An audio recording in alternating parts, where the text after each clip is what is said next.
तो इस प्रकार से नंबर का डिस्ट्रीब्यूशन होता है। और जब इंटरव्यू में जाते हो तो कहीं ना कहीं आपको छत्तीसगढ़ है ना, कोई एमपी साइड से आ गए या कोई दक्षिण भारत से आ गए, वो माड़िया जो है 2 भाग में विभाजित हो गए। तो हलबा पहले छत्तीसगढ़ में नहीं थे। अब रेलवे जब विकास हुआ तो तो ट्रेन का लाइन बिछाया गया। किनके जमीन से गया वो? जब आप पीएससी की तैयारी कर रहे हैं तो सबसे पहले आपके पास सिलेबस होना चाहिए। समझ रहे ना?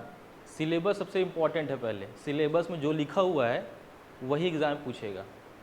यूपीएससी थोड़ा सा क्या होता है कि थोड़ा सा एनालिटिकल पूछता है, लेकिन सीजीपीएससी जो है शब्दशः आपके सिलेबस से ही पूछेगा। तो सबसे पहले सिलेबस ही पढ़ लिया जाए, है ना। और सिलेबस अगर हमारा देखें तो छत्तीसगढ़ का सिलेबस पूरे भारत का लेंथी सिलेबस है। इतना सारा सिलेबस है, 24 से 25 सब्जेक्ट आते हैं इसमें, जो यूपीएससी वाले भी नहीं पढ़ पाते हैं। समझ नहीं आ रहा है? यूपीएससी वाले यहाँ आके पीएससी नहीं निकाल पाते हैं, कारण सिलेबस बहुत ही लेंथी है, तो पढ़ना पड़ेगा आपको। तो सिलेबस आपके पास होना चाहिए। जब भी आप यहाँ पढ़ो, जब भी आप घर में पढ़ो, सिलेबस सबसे बड़े मस्ट है। इस बात को ध्यान रखना है, ठीक है। हम लोग स्टार्ट करने वाले छत्तीसगढ़ की जनजाति और कल्चर, ठीक है। छत्तीसगढ़ जनजाति और कल्चर इंपॉर्टेंट इसलिए है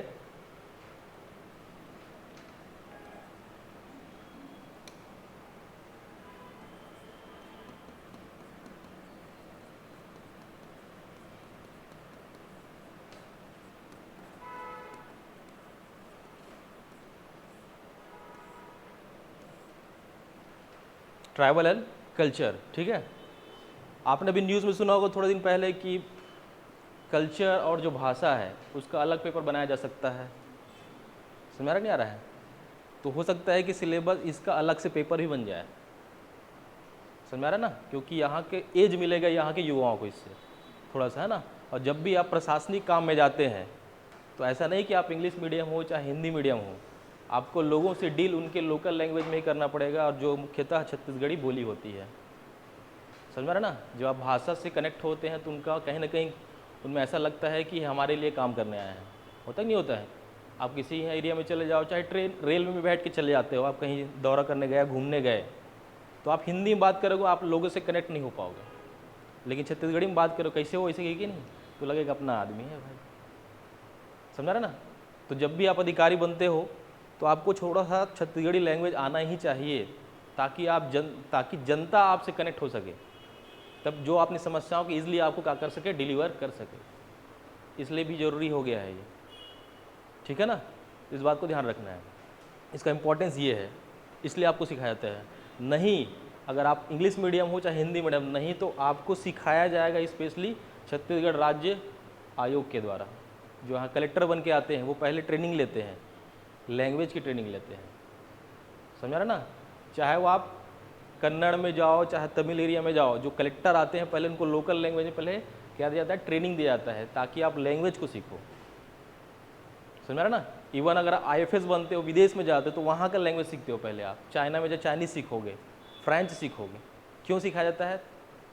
समझ रहे ना? लोगों से कनेक्ट के कारण। समझ नहीं आ रहा है? तो ये बहुत ज़रूरी है आपको जानना। दूसरा चीज़ ये है कि एक पेपर होता है आपका, पेपर पता है ना, 7 पेपर होते हैं मेंस में, होते हैं पेपर 1 से लेकर पेपर 7, ठीक है, प्री और मेंस प्लस इंटरव्यू।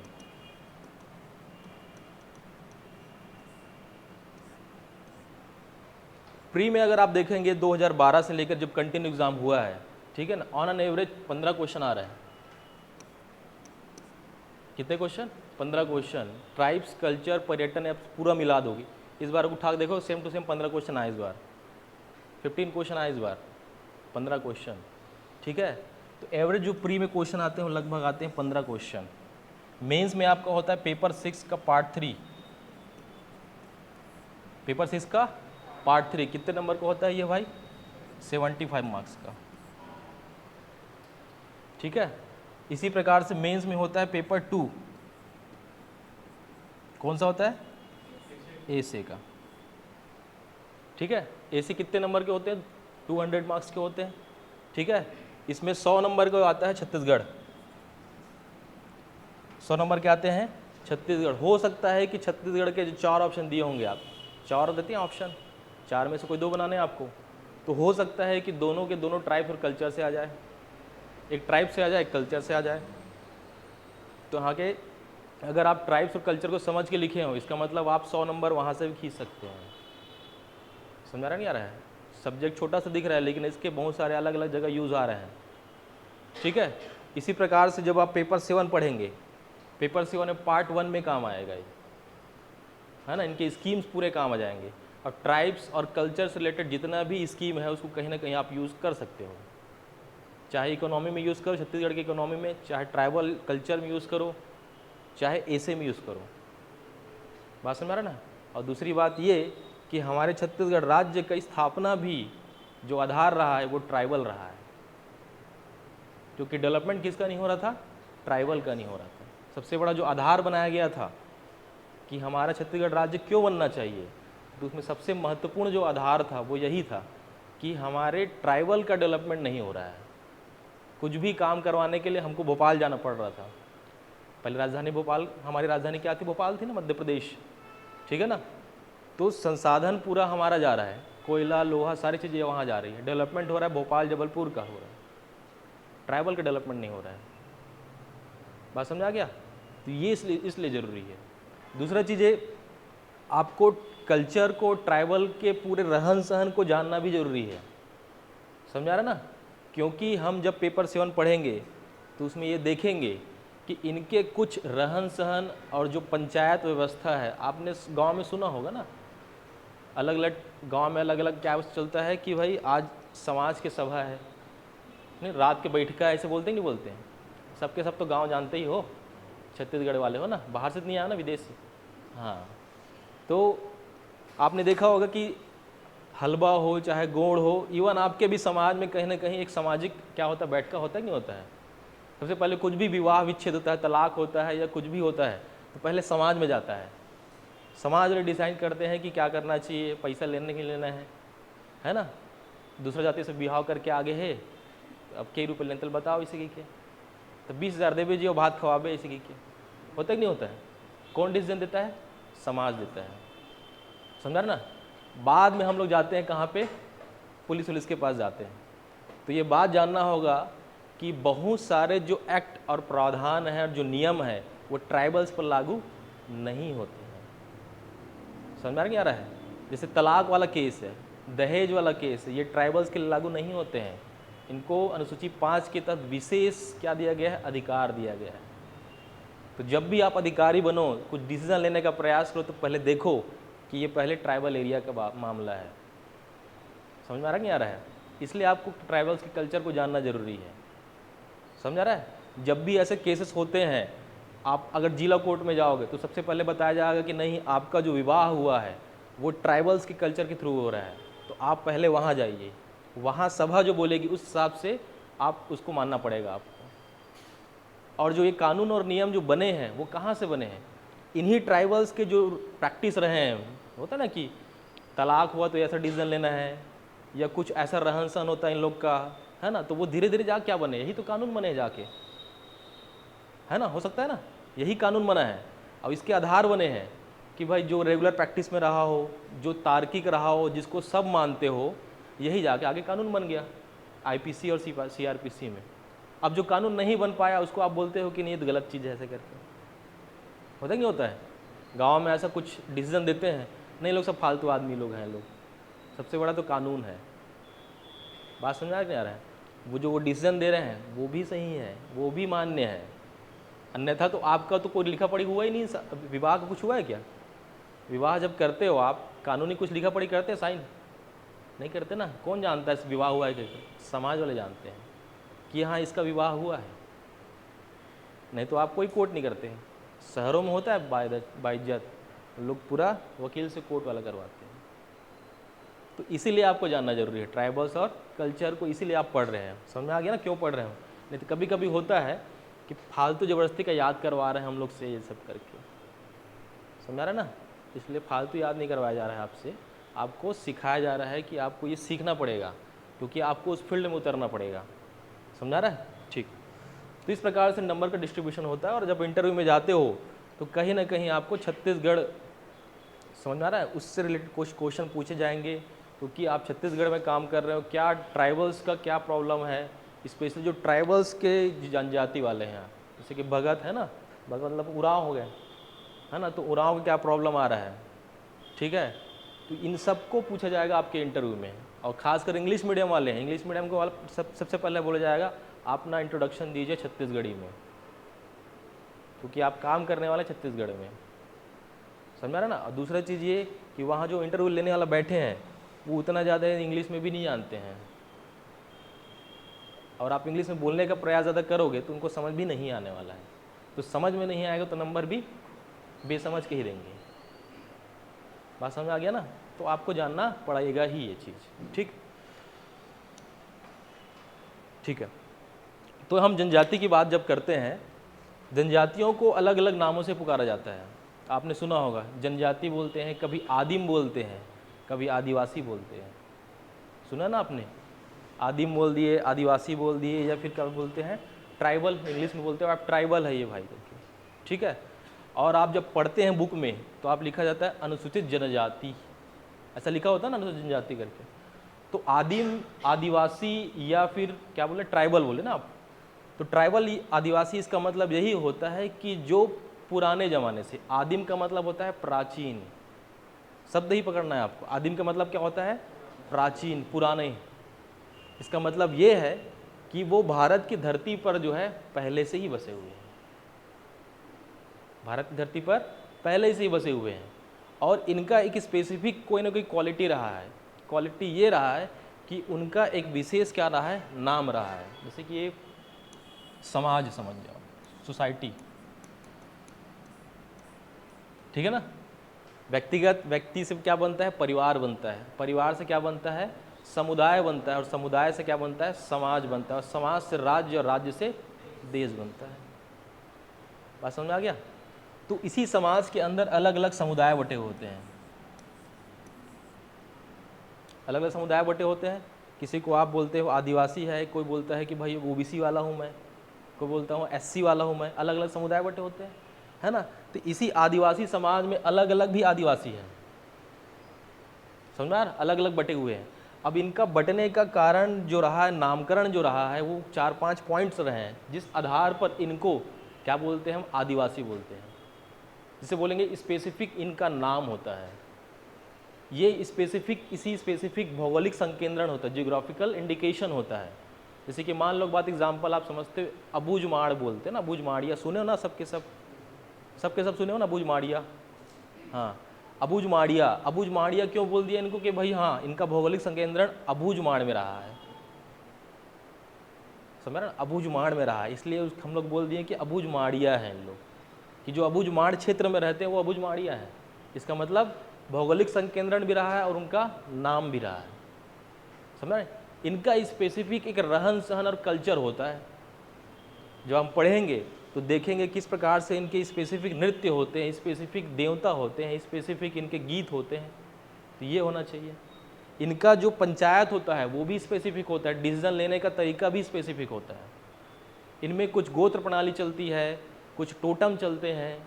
टोटम मतलब आगे पढ़ेंगे हम लोग, टोटम का मतलब होता है कि गोत्र, ऐसा समझ जाओ गोत्र, लेकिन जो दृश्य हो, जो दिखता हो। जैसे कि मान लो ऐसा है, आपने सुना होगा कि आदिवासी जो है साल वृक्ष को मानते हैं, है ना, या फिर बहुत सारे आपके ऐसे गोत्र होंगे जिसमें कहीं ना कहीं किसी जानवर का गोत्र होगा, हो सकता है कछुआ होगा, कोई नेवला होगा, कोई हाथी होगा, है ना, कोई घोड़ा होगा, कोई अश्व होगा। इस प्रकार के अलग अलग गोत्र होते हैं, आपने सुना होगा कहीं ना कहीं तो, है ना। या फिर किसी छुरी हो गया, कांटा छुरी, सब सुने हो नहीं सुने हो, कुछ ना कुछ गोत्र होता है जो दिखता है। वो गोत्र का मतलब ही होता है कि भाई वो गोत्र को हम मानते हैं और वो हमारी रक्षा करते हैं, इसलिए हम उस गोत्र के हैं, कि कुछ भी ऐसा कुछ विपत्ति आएगी तो सबसे पहले वो अपने ऊपर लेगा और हमारी सुरक्षा करेगा। तो ऐसा ही आदिवासी भी मानते हैं। जैसे कि बोलते हैं ना गांव में कि कुछ भी भूकंप आता है या फिर ऐसे कुछ विपत्ति आने वाला रहती है तो जानवर लोग को जल्दी पता रहता है पहले, है ना। या फिर कुत्ता भूकेगा, बोलते हैं यार कुछ न कुछ तो होने वाला है, ऐसे पता नहीं होता है। बिल्ली रास्ता काट दिया, यार कुछ न कुछ गड़बड़ हो गया, हालांकि बिल्ली आगे रास्ता काट के नाली में खुद गिर जाती है ना। लेकिन एक क्या मानते हैं कि वो अपने ऊपर ले लेता है विपत्ति को, या इंडिकेशन देता है कि विपत्ति आने वाली है, या कभी कभी उसकी खुद मृत्यु हो जाती है, तो मानते हैं कि भाई वो अपने ऊपर ले लिया हमारी विपत्ति को। तो यही क्या है, टोटम बोलते हैं। तो ये सब किसमें मिलता है, आपके जनजातियों में देखने को मिलता है। ये स्पेसिफिक क्वालिटीज़ हैं जनजातियों की, समझ रहे ना। और इन 7-8 पॉइंट के आधार पर जो है इनको जो है संविधान में, जब भारत आज़ाद हुआ 1947 में, ठीक है ना, तो हमने संविधान बनाया। संविधान जानते हो ना, क्या होता है संविधान? किसी भी देश को चलाने के लिए बहुत सारे नियम और कानूनों की आवश्यकता होती है। हाँ और वो बहुत सारे नियम और कानूनों के हाँ, मतलब लोगों को, है ना, रहन जो भी आप विधान के अकॉर्डिंग जो है क्या कहता है, शासित किया जाता है, ठीक है ना। तो जब विधान बनाया गया, तो ट्राइबल्स को संरक्षण की आवश्यकता थी। इसलिए हमने, जब पढ़ेंगे आप लोग, अनुसूची बनते हैं, 12 अनुसूची बने हैं अभी, पहले 8 थे, अब 12 है। तो उसके तहत 5वीं अनुसूची जोड़ा गया जिसमें ट्राइबल्स को जगह दिया गया। 5वीं अनुसूची बनाया गया जिसको ट्राइबल्स को जगह दिया गया। क्यों जगह दिया? क्योंकि उनका संरक्षण जरूरी है, उनका प्रोटेक्शन जरूरी है। तो किस आधार पर जो है बोला गया कि भाई अनुसूचित जनजाति कहलाएंगे ये? तो जो आधार है वो यही बता रहा हूँ मैं। ये 7-8 पॉइंट है। स्पेसिफिक नाम होना चाहिए, स्पेसिफिक भौगोलिक संकेंद्रण होना चाहिए, है ना, उनका स्पेसिफिक क्या होना चाहिए, नृत्य होना चाहिए, गीत होना चाहिए, पंचायत प्रमुख होने चाहिए, पंचायत प्रणाली होनी चाहिए, रहन सहन होने। इन सब क्राइटेरिया के आधार पर उनको क्या बोला जाता है, अनुसूचित जनजाति बोलते हैं। बाद में समझ आ गया ना। आदिवासी के बाद क्या बने, अनुसूचित जनजाति। हो सकता है कि आदिवासी भी कहलाएं, आदिम भी कहलाएं, लेकिन जरूरी नहीं कि अनुसूचित जनजाति कहलाएंगे जब तक भारत के राष्ट्रपति उसको क्या ना करें, आर्टिकल 342 के तहत अधिसूचित न करें। तभी आप देखा हो ना कि बहुत ऐसे जातियां रहती हैं जो मांग कर रहे हैं कि हमको एसटी में शामिल किया जाए। बहुत जनजातियां बोलती हैं कि हमको एससी में शामिल किया जाए। बहुत जनजातियां बोलती हैं कि ओबीसी बनाया जाए। लेकिन उसके पहले आधार देखना पड़ेगा। उनका जो आधार है वो यही सब आधार है। बात समझ आ गया ना। लिखेंगे थोड़ी देर बाद, कोई दिक्कत नहीं है अभी, ठीक। तो ये है हमारा आदिवासी, ट्राइबल और अनुसूचित जनजातियाँ, ठीक है। जो अलग अलग डेफिनेशन दिए जाते हैं, इनके अलग अलग विशेषताएं दी जाती है। आपके एग्जाम में आते हैं मेंस में, तो जानना पड़ेगा आपको। तो प्री और मेंस इसलिए दोनों जरूरी है, इसलिए पहले मेंस में समझना जरूरी है। समझ में आ रहा है। प्री में हो सकता है कि आप रट्टा मार के गए हो और क्वेश्चन को थोड़ा सा घुमा दिया 10 डिग्री या 20 डिग्री, तो फिर आपको समझ में नहीं आने वाला है। इसलिए थोड़ा सा समझना भी ज़रूरी होता है ना। मार्केट में जो बुक रहते हैं आपके वो नोट्स होते हैं, वो समझ में नहीं आते हैं, आपको रट्टा मारना पड़ता है। उसके बाद फिर दूसरे दिन फिर रट्टा मारोगे, फिर वो लगेगा कि एग्ज़ाम के पहले एक बार और देख लेता हूँ, यार याद नहीं रहा है, भूला भूला सा लग रहा है। होता है कि नहीं होता है? तो थोड़ा सा आपको पढ़ने का थोड़ा तरीका भी चेंज करना पड़ेगा, ठीक है। तो हम जब जनजातियों की बात करते हैं, भौगोलिक संकेंद्रण की बात करते हैं, तो छत्तीसगढ़ में जो है ओवरऑल 42 जनजातियों को अधिसूचित किया गया है। कितने? 42, ठीक है। और उनका एक स्पेसिफिक जगह है निवास का, ठीक है। अब ये जनजातियाँ ऐसा नहीं कि छत्तीसगढ़ में पहले से ही थी, ये कहीं ना कहीं हो से प्रतिस्थापित होकर आए हैं। कोई बंगाल साइड से आ गए, कोई उड़ीसा साइड से आ गए, है ना, कोई एमपी साइड से आ गए, या कोई दक्षिण भारत से आ गए, ठीक है। और इनका भौगोलिक संकेंद्रण के आधार पर, इनका भाषा के आधार पर, है ना, इनका अलग अलग वर्गीकरण किया जाता है, जिसके हम आगे बार बार देखेंगे इसी चीज़ को। आप चाहे आप छत्तीसगढ़ का भी लैंग्वेज चालू हो गया क्या? नहीं हुआ ना? क्या चल रहा है अभी? हिंदी चल रहा है अभी, चालू नहीं हुआ तुम लोग का ना? अच्छा ठीक है, उसमें आप थोड़ा बहुत देखेंगे इसमें, ठीक है। तो सबसे पहले आप, छत्तीसगढ़ का मैप बनाने आता है सबको? चलो बनाओ, बड़ा सा बनाना, ठीक है। एक पूरे कॉपी में, कॉपी बचाना नहीं है अभी, पूरा बड़ा सा एक मैप बनाओ कॉपी में।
बना लिए? अंदर जिला बनाओ ना।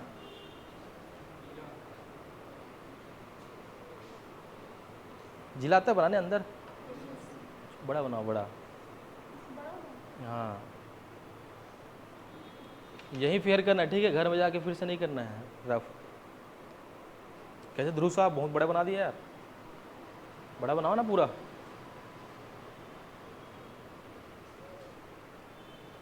सबसे पहले तो मैप बनाना ही सीखना है आपको, समझ आ रहा है? नए लोग को नहीं आ रहा होगा नए मैप बनाने। बन गया तुम लोग के पीछे? कहाँ है मनीष? बन गया मैप? गलत बना रहा है यार। कितने बार प्रैक्टिस किया मैप बनाने का? कितने बार किया हो? नहीं किया प्रैक्टिस अभी? भूल गए? प्रैक्टिस करना है, अपने आप को चेक करना है। एक ही बनाओ फिलहाल, अपने आप को चेक करना है, ठीक है? चलो ठीक है, इधर देखना। अब नहीं बन रहा है तो घर में बना के देखना अब, ठीक है? क्या कर सकते हो? अब देखो, छत्तीसगढ़ जो है आप कितने संभाग में बटा हुआ है? 5 संभाग में बटा हुआ है, ठीक है? और जो ट्राइबल का सबसे बड़ा जो संभाग हमको दिख रहा है वो क्या है आपका? बस्तर का संभाग दिख रहा है। तो अलग अलग सेक्शन में डिवाइड करके मैं आपको बता रहा हूँ कि किस प्रकार जनजातियों का भौगोलिक संकेंद्रण हुआ है, ठीक है? आप पूरे भारत को अगर देखें, है ना, पूरे भारत को देखें तो सबसे बड़ी जनजाति बोला जाता है किसको? भील को। अब चेंज हो चुका है, पहले गोंड थे, अब भील है, ठीक है? डेटा जो है करेक्ट कर लेना, पहले जो सबसे बड़ा गोंड थे, अब कौन है? भील है, ठीक है? अब उसके बाद सेकंड में आपके आ गए हैं गोंड, ठीक है? अब भील जनजातियों को देखोगे तो भारत के जो है पश्चिमी एरियाओं में, मध्य और पश्चिमी एरियाओं में रहते हैं, लेकिन जो गोंड है वो आपको कहाँ मिलेंगे? मध्य से लेकर कहीं ना कहीं पूर्व की ओर आएंगे। तो इसलिए जो है आप देखोगे छत्तीसगढ़ में सबसे बड़ी जनजाति के रूप में देखा जाता है किसको? गोंड को देखा जाता है। बात समझ में आ गया ना? तो पहले कॉन्सेप्ट को जानना है, फिर उसके बाद आप समझ में आ जाएगा कि गोंड है भाई सबसे बड़ी जनजाति, ठीक है? तो गोंड इसके सबसे बड़ी जनजाति, इसका मतलब ये है कि गोंड के अंदर भी अलग अलग जनजातियाँ डिवाइड हुई है। गोंड के अंदर भी सबसे बड़ी अलग अलग जातियाँ क्या हुई है? डिवाइड हुई है। और अगर आप गोंड की बात करें, कौन है भाई गोंड है कोई यहाँ पे? हाँ बताओ भाई, गोत्र? हाँ, सांडिल्य। तो सांडिल्य तो उन लोग भी लिखते हैं, ओबीसी वाले 9 लोग, अलग है वो। हाँ, आपका उइके, ठीक। इधर जगत, कोया वाला नहीं है क्या? कोया वाला नहीं है, ठीक है। गोत्र को पकड़ते रहना, ठीक है ना? गोत्र से बहुत सारी चीज़ क्लियर होता है ना? आपको लग रहा होगा कि गोत्र कुछ नहीं है, गोत्र से ही बहुत सारी चीज़ क्लियर होएगा। अभी बताऊंगा कैसे। अब देखो, ये जो गोंड दिख रहा है आपको, गोंड जो एक्चुअल में है इंग्लिश के कोंड से, समझा रहे ना? एक आज का निकल के आता है इसका कोंद भी, ठीक है? और इसका एक्चुअल नाम होता है, इसका नाम होता है पर्वत। क्या नाम होता है? पर्वत। तो पर्वत का ही आपका गोंडी में बोलते हैं कोंड, और कोंड में जाके बन जाता है गोंड। जब भाषा का धीरे धीरे विकास होता है तो कहीं ना कहीं क्या होता है? परिष्करण होते रहता है, तो नया नया नाम चेंज होते रहते हैं, ठीक है? तो पर्वत, पर्वत से गोंड, और कोंड, कोंड से गोंड। इसलिए गोंड को क्या बोलते हैं? पर्वत के वासी बोलते हैं। क्या बोलते हैं? पर्वत के वासी बोलते हैं, ठीक है? एक और शब्द निकल के आता है यहीं से, कोंड और कोया। क्या आता है? कोया। कोंड से ही कोया आता है, ठीक है? तो कभी कभी आप सुनेंगे इनको कोयतोर भी कहते हैं, कोया या कोयतोर भी कहते हैं, और उसका मतलब भी वही होता है, पर्वत के वासी। कोयतोर का मतलब पर्वत के वासी।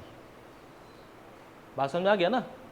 तो आपको पहले सबसे नाम को जानना है। पहले नाम में बहुत सारे आंसर छिपे रहते हैं और वो ऑप्शन में रहते हैं, लेकिन आप रट्टा मार के जाते हैं तो हो जाता है कभी कभी डाउट। फिर लास्ट में बोलते हैं जय माता दी, ठीक है? पड़ गया चौका, नहीं तो बोल्ड। फिर सबसे पहले आप घर में आके चेक करते कौन सा मारा, हमारा गलत मार दिया यार ऐसे। फिर आप थोड़ी देर बाद बुक पढ़ते हैं, अरे यार तो समझने वाला था यार ऐसे, ठीक है? तो थोड़ा जानना है आपको गोंड शब्द आया कहाँ से, ठीक है? ये कहाँ से आया है? कोंड से आया है। कोंड का मतलब गोंडी में होता है आपका पर्वत, और पर यहीं से आया है कोया, और यहीं से आया एक जनजाति जिसका नाम है कोंद। कोंद का नाम भी वही है। कोंद इसलिए है कि कोंड मतलब होता है पर्वत, और पर्वत की रक्षा करने वाले को बोलते हैं कोंद। जो बोल रहा हूँ लिख लेना, समझ आ रहा है ना? ये किताब में बहुत जगह नहीं मिलने वाला है, ठीक है? हो सकता है मेरे नोट्स भी ना मिले, है ना? क्योंकि पिछले साल हुआ ऐसा कि प्री में जब पढ़ाया तो बोले सर आपका नोट्स दीजिए, तो बोला कि मेरे पास खुद ही नोट्स नहीं है। समझ आ रहा है ना? तो हो सकता है कि आपको थोड़ा सा लिख लो, इसलिए बोल रहा हूँ मैं। क्योंकि ट्राइबल्स में प्रॉब्लम क्या है कि लिखा सब कुछ है, लेकिन एक जगह मर्ज करके नहीं लिखा हुआ है कि हम समझ में आ जाए। लिंक करना जरूर रहता है ना, चीज़ों को लिंक करना जरूर रहता है, ठीक है? तो यहाँ पे आपको लिंक करने मिल रहा है, ठीक है? कोंड से ही गोंड बना है, कोंड से ही एक जनजाति का उद्गम हुआ जिसका नाम है कोंद, जो पहाड़ की रक्षा करते हैं। पूछा गया है कोंद जनजाति का क्या यूज़ क्या है, नाम क्या है? पर्वत की रक्षा करने वाले हैं भाई ये। समझा रहा है? पूछेगा एग्जाम, पूछा जा चुका है, ये ध्यान रखना है। पर्वत के वासी किसको बोलते हैं? गोंड को बोलते हैं। और गोंड की उपजातियों बहुत सारे ऐसे मिलेंगे जिसको पर्वतवासी बोलते हैं, वो धीरे से देखेंगे आप। तो समझ में आ गया ना कौन है? गोंड से कोंड, कोंड से कोंद, और कोंद से कोया, इसका मतलब पर्वत के वासी, ठीक है? अब इस गोंड जनजाति से बहुत सारे उपजातियों का कहीं ना कहीं क्या हुआ है, विकास हुआ है धीरे धीरे, ठीक है? अब उस विकास के अलग अलग कारण रहे हैं कि एक सबसे बड़ा समूह था, होता है कि नहीं होता है? आपके जातियों में भी क्या होता है, हो सकता है साहू हो। अभी ओबीसी में सबसे बड़ा कौन है भाई? साहू लोग हैं। बोलते हैं कि जहाँ पत्थर फेंक के मारोगे साहू को जाकर पड़ेगा। मुहावरा है, सब पेपर में आता है, मजाक कर रहा हूँ, ठीक है? कि तो ऐसे ही गोंड थे, सबसे बड़ी जनजातियाँ कौन थी? गोंड थी। और गोंड में धीरे धीरे विकास हो गया। हो सकता है कुछ लोग पढ़ लिए, हो सकता है कुछ पहाड़ में रुक गए, हो सकता है कुछ अपने रहन सहन के लिए मैदानों में चले गए, हो सकता है कुछ अन्य प्लांट प्लांट ओपन होगा तो वहाँ काम करने चले गए, जिससे इनका धीरे धीरे क्या होने लग गया? विभाजन होने लग गया। समझ में आ गया ना? विभाजन होने लग गया। तो गोंड जो है अलग अलग जनजातियों में क्या होगा? विभाजित हो गया। इसी प्रकार की एक जनजाति का नाम आता है जिसका नाम है माड़िया। क्या आता है? माड़िया। माड़ का मतलब होता है पहाड़। माड़ का मतलब क्या होता है? पहाड़। याद रखना है आपको, माड़ मतलब होता है पहाड़ या पर्वत। इंग्लिश वाले देख लेंगे माउंटेन, माउंटेन जो लिखना है, ठीक है? माड़ का मतलब होता है पहाड़। इसका मतलब जो पहाड़ में रहते हैं वो कौन है? माड़िया है। माड़ से माड़िया आ गए, तो पहाड़ में जो रहते हैं वो कौन है? माड़िया है। और जो पहले ज़माने से ही, प्राचीन समय से हमारे बस्तर क्षेत्र में रहे हैं, है ना, बहुत पहले से ही उनका उद्गम ही वहीं हुआ है, तो वो कहलाए माड़िया। और ये माड़िया कहाँ पे मिलेंगे आपको? यहाँ पे मिलेंगे। मैं बना रहा हूँ, ऐसे ही बनाएंगे आप।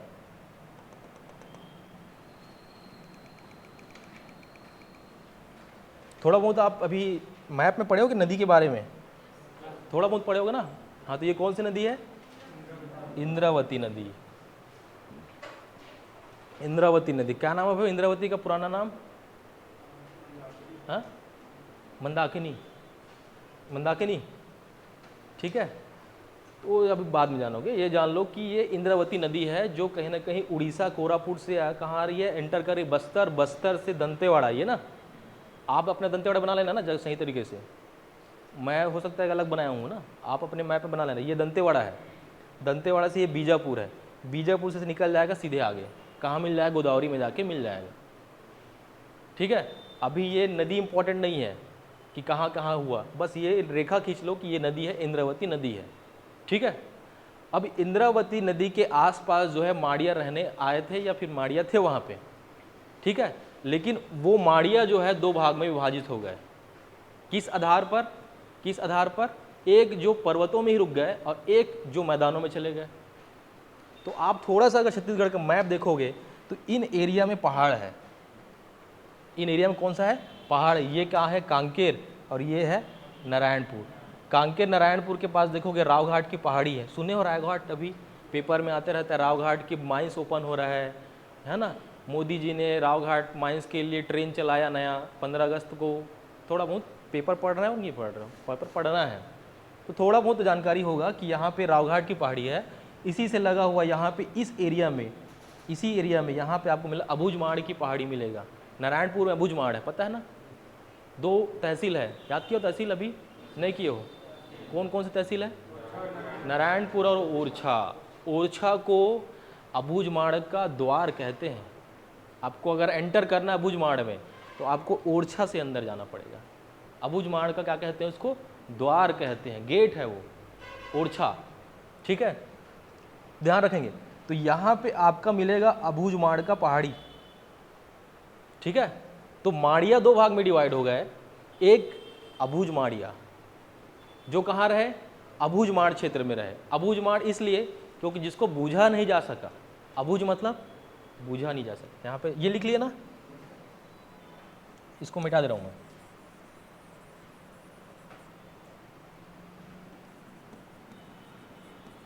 अबूझमाड़, अबूझमाड़, अबूझमाड़ एक अबूझ पहेली है। ये ऐसे में आया था, किसमें? पीएससी में 2019 में या 20 में। अबूझमाड़ एक अबूझ पहेली है, 50 नंबर में लिखी है ऐसे। लोगों को पता ही नहीं अबूझमाड़, तो हम सुने बस थे। बात समझ आ गई ना? तो ऐसे प्रश्न आपसे पूछेंगे जो आप हो सकता है कि एक्सपेक्ट नहीं किए थे। इसको क्या पूछ सकता है भाई? अबूझमाड़ तो अबूझमाड़ ही है, तो उसको अबूझ पहेली क्यों बोले, ये आपको पूछा गया भाई। लिखेंगे इसके बारे में, ठीक है? क्यों बोला गया? क्योंकि अबूझमाड़ ऐसा क्षेत्र है जिसमें अभी तक नहीं पता कि कितना एरिया है उसका, इतना डेंस इलाका है ना। मतलब गवर्नमेंट का, पुलिस का कर्मचारी अभी तक अबूझमाड़ को पूरा नहीं घूम पाया है, समझ रहा ना। ये तो बाद में जाके जब बीजेपी गवर्नमेंट अभी कांग्रेस के पहले बीजेपी गवर्नमेंट थी, तो गवर्नमेंट जाने से पहले लास्ट में इसरो के हेल्प लेकर इसको क्या किया गया? मैपिंग करवाया कि अबूझमाड़ का एरिया कितना है। लेकिन उसके बावजूद वो मैप नहीं कर पाया क्योंकि इतना डेंस वहाँ पे क्या है? फॉरेस्ट इलाका है। तो सोचो वहाँ तो नक्सलाइट कैसे रहते होंगे। बात समझ आ गई आ रहा है? इतना डेंस इलाका है वो। इसके पीछे बहुत सारे कारण हैं, इसलिए बोलते हैं इस क्षेत्र को क्या है? अबूझमाड़ है। ये जो माड़ मतलब पहाड़, और पहाड़ी इलाकों में ऐसा रहने वाले लोग जिसको अभी तक बूझा नहीं जा सका है। आप वहाँ जाएंगे तो अभी भी आदि मानव जैसे ही रहते हैं। हालांकि आप तो जा नहीं पाओगे अभी आगे, क्योंकि आप तो टेंशन में है। तो जहाँ मोबाइल नेटवर्क नहीं आता, अरे यार नहीं जाऊँगा इसके आगे, मेरा गूगल मैप ख़त्म हो जाएगा इसके आगे, वहाँ तो नेटवर्क ही नहीं मिलेगा आपको। अभी बहुत सारे वहाँ पे जनजातियाँ हैं जिसको लोगों को पहचान नहीं किया पा रहा है। गांव नहीं पहचान आया अभी तक से, कितने गांव हैं अबूझमाड़ में, ये डेटा नहीं है गवर्नमेंट के पास, आपको नहीं पता होगा। उन क्षेत्रों में कोई जा ही नहीं पाता है, समझा रहा नहीं आ रहा है? इसलिए अबूझमाड़ क्षेत्र है ये क्षेत्र क्या कहलाता है? इसलिए अबूझमाड़ कहलाता है। इसी कारण इस पहाड़ी का नाम ही क्या है? अबूझमाड़, अबूझमाड़ की पहाड़ी। इसका मतलब ऐसे माड़िया जो इस अबूझमाड़ क्षेत्र में रहते हैं उसको बोलते हैं अबूझमाड़िया। बात समझ रहे हैं? माड़िया के तहत 2 भाग में डिवाइड हो गए। एक को हमने कहा अबूझमाड़िया, मात्रा बिल्कुल सही रखेंगे आप, ठीक है? जिसका हिंदी सही नहीं है सुधार लो भाई, समझ रहा है ना? ये अब कॉलेज वाले ऐसा नहीं चलेगा, कॉलेज में बिल्कुल नहीं चलेगा कि भाई थोड़ा बहुत मात्रा चल जाता था। यहाँ आपके पेपर पीएचडी वाले चेक करते हैं, भाषा विशेषज्ञ चेक करते हैं, तो अम की मात्रा भी नहीं डालोगे तो वहाँ पे सीधा 0, भाषा में खास करके। बात समझ रहे ना? आपको पेपर 1 होता है उसमें आप अम की मात्रा नहीं लगाते, कुछ र व नहीं लगाते हैं तो गोला मार दिया जाएगा, उसको कितना नंबर दिया जाएगा आपको? 0। तो वैसा नहीं चलने वाला अब, समझ रहे ना? लोग एक बार पकड़ लेते हैं, ध्यान रखेंगे इस चीज़ को। तो जो पहाड़ों में रहते थे, है ना, उनको नाम हमने क्या कहा? अबूझमाड़िया। तो अबूझमाड़िया यहाँ पे आ गए, अबूझमाड़िया, ठीक है? तो माड़िया में एक जनजाति जो पहाड़ों में रही उसको हमने कहा अबूझमाड़िया, और एक जनजाति उनसे अलग होकर खेती करने चली गई। कहाँ पे? मैदानों में उतर गई। पहाड़ों से कहाँ से? मैदानों में उतर गई। अब ये अबूझमाड़िया है तो सिंपल सी बात है, पहाड़ में रहते हैं तो इनका रहन सहन कैसा रहेगा? वनोपज प्रसंस्करण करेंगे, है ना? महुआ बिनेंगे, होता नहीं होता है? महुआ बिनेंगे। महुआ से ऐसा नहीं कि शराब ही बनता है, बहुत सारी चीज़ें दवाई बनती है, सैनिटाइज़र बनते हैं, है ना, कौआ, हर्रा, बेहड़ा, ये सब सुने हो नहीं सुने हो? ऐसे बहुत सारे आपके पास, लगभग सरकार अभी 67 वनोपज संग्रहण करवा रही है। 67, 67 इतने वनोपज प्रसंस्करण होते हैं। तो जो पहाड़ों में रहेंगे उनके लिए आजीविका का साधन ही क्या होगा? जंगल होगा और पहाड़ होंगे। इसका मतलब आपको पूछा जाएगा कि भाई ये किस प्रकार का रहन सहन करते हैं, तो कहीं ना कहीं वनोपज के काम ही करते होंगे। दिमाग में क्लियर होना चाहिए ना चीज़ें। और जो जनजातियाँ नीचे उतर गई वो कहीं ना कहीं अब क्या करेंगे? मैदानों में जाकर खेती करेंगे। अब यहाँ तो खेती कर नहीं सकते थे वो, अबूझमाड़ में पहाड़ है, अबूझमाड़ में तो क्या है? पहाड़ है। और मैदान कहाँ बनते हैं? नदी के किनारों में बनते हैं। मैदान कैसे बनते हैं? नदी के किनारों में बनते हैं, या वर्षा उसको तोड़ कर ले आए तभी तो बनेंगे ना। तो ये इसलिए क्या हुआ, एक जो जनजाति इससे अलग होकर नीचे चले गई, कहाँ पे? ये इंद्रावती नदी के दक्षिण में चली गई।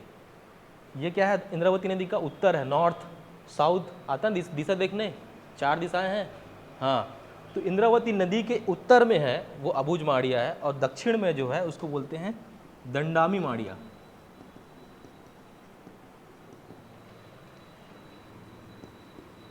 दंडामी माड़िया, ठीक है। ध्यान रखेंगे अबूझमाड़िया का निवास कहाँ पे है? नारायणपुर और बीजापुर। स्पेसिफिक अगर पूछे तो नारायणपुर, बीजापुर, या अगर आपको क्षेत्र पूछे तो अबूझमाड़ की पहाड़ी। प्रश्न बनेंगे, ऐसे प्रश्न बनते हैं आपसे, है ना। हो सकता है कि थोड़ा बहुत कोंडागांव इधर भी चल रहे होंगे, लेकिन स्पेसिफिक जो भौगोलिक संकेंद्रण है उनका कौन सा है? अबूझमाड़ की पहाड़ी। अबूझमाड़ की पहाड़ी का जो विकास है वो नारायणपुर और बीजापुर में है। तो ध्यान रखेंगे, नारायणपुर और बीजापुर में कौन रहते हैं? अबूझमाड़िया रहते हैं, ठीक है। आगे आप देखेंगे दंडामी माड़िया। तो दंडामी माड़िया मैंने बनाया, देखो यहाँ पे दंडामी माड़िया लिखा है यहाँ पे। तो ये आपके बीजापुर, दंतेवाड़ा और थोड़ा सा बस्तर, 3 जगह बनाया मैंने। आप भी ऐसे ही बनाएंगे, ठीक है। कहाँ कहाँ? बीजापुर, दंतेवाड़ा और बस्तर, 3 जगह इनका विकास है। बीजापुर, दंतेवाड़ा और बस्तर, ठीक है। अब देखो दंडामी माड़िया का नाम कैसे पड़ गया? इनको एक बोलते हैं बाइसन हार्न माड़िया, और क्या बोलते हैं इनको? बाइसन हार्न माड़िया भी बोलते हैं, ठीक है।